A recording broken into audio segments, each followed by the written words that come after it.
Om Swastiastu. Perkenalkan, nama saya Imade Hendra Wiguna Devana.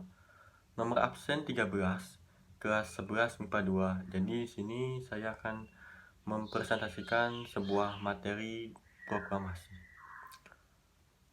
Kita mulai dari tanggal 6 Agustus 1945, di mana kota Hiroshima Kota Hiroshima dibom atom oleh sekutu. Dan di tanggal 7 Agustus 1945, BPUPKI resmi diganti namanya menjadi PPKI yang diketuai oleh Soekarno dan diwakili oleh Mohatta. Bendaharanya Ahmad Subarjo. Serta tanggal 9 Agustus 1945, kota Nagasaki yang di Jepang kemudian dibom atom oleh sekutu. Hal ini yang membuat bangsa Indonesia atau pejuang bangsa Indonesia ingin segera memproklamasikan kemerdekaannya. Nah, di masa-masa itu Soekarno, Mohatta, dan juga KRT Rajiman Widyodiningrat yang merupakan mantan ketua BPUPKI bertolak ke darat Vietnam guna bertemu dengan Marsikal Jenderal Hisaichi Terauchi. Maaf ya. Nah, di sini mereka membahas tentang tujuan Jepang setelah kalah di sekutu adalah memberikan kemerdekaan kepada Indonesia. Namun, kemerdekaan yang diberikan oleh Hisaichi Terauchi yang merupakan Panglima Jenderal di Asia Tenggara diberikan kepada tanggal 24 Agustus 1945. Nah, setelah Soekarno dan Hatta serta Rajiman Widyodiningrat telah datang dari Vietnam, mereka didesak oleh Sultan Syahrir yang merupakan bagian dari golongan muda untuk memproklamasikan kemerdekaannya segera. Namun, golongan tua tidak ingin terburu-buru dalam hal memproklamasikan kemerdekaan karena nantinya akan terjadi pertumpahan darah dalam proklamasi tersebut. Dan juga Sultan Syahrir tidak berhak mendesak proklamasi kemerdekaan karena bukan bagian dari PPKI.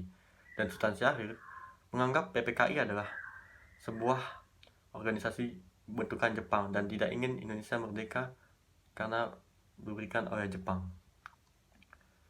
Dan oleh karena itu, tanggal 14 Agustus 1945, Jepang telah menyerah terhadap sekutu di kapal US Missouri. Ditandatangani oleh Jenderal Douglas MacArthur, perwakilan dari sekutu, serta Miss Mamoru Shigemitsu yang merupakan delegasi dari Jepang.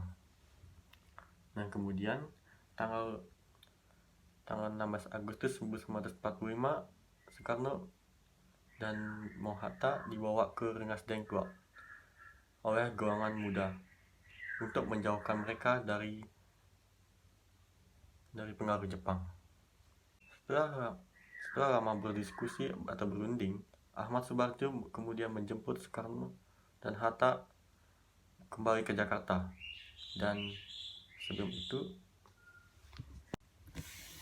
setelah Soekarno dan Hatta pulang ke Jakarta, mereka bertemu dengan Jenderal Moichiro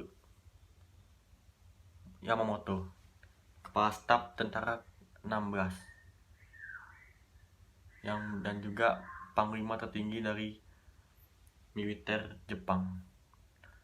Dan juga mereka juga bertemu dengan Mayor Jenderal Otoshi Nishimura. Nishimura menolak bahwa Soekarno dan Hatta ingin memproklamasikan kemerdekaan Indonesia berdasarkan perjanjian di darat Vietnam yang disertai dengan Marsikal Hisaichi Terauchi. Dan Soekarno dan Hatta menyindir Nishimura karena tidak berprinsip Bushido atau prinsip samurai dalam artian Jepang. Mereka pun akhirnya pulang ke rumah masing-masing, dan Laksamana Tadashi Maeda menyediakan rumahnya untuk menyusun teks proklamasi kemerdekaan Indonesia.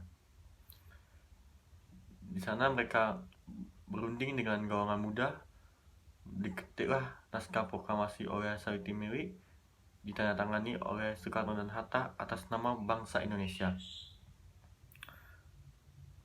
Perundingan pun berlangsung pukul 2 hingga 4 dini hari, dan upacara proklamasi yang sedianya dilaksanakan di lapangan Ikada dipindahkan ke Jalan Pegangsaan Timur nomor 56 Jakarta dengan alasan keamanan.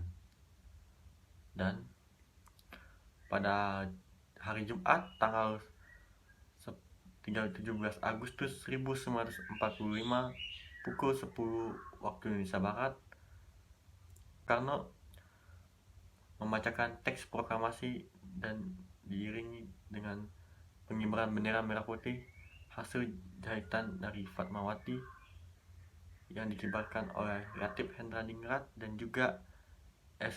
Suhud. Demikian materi yang bisa saya sampaikan pada video ini.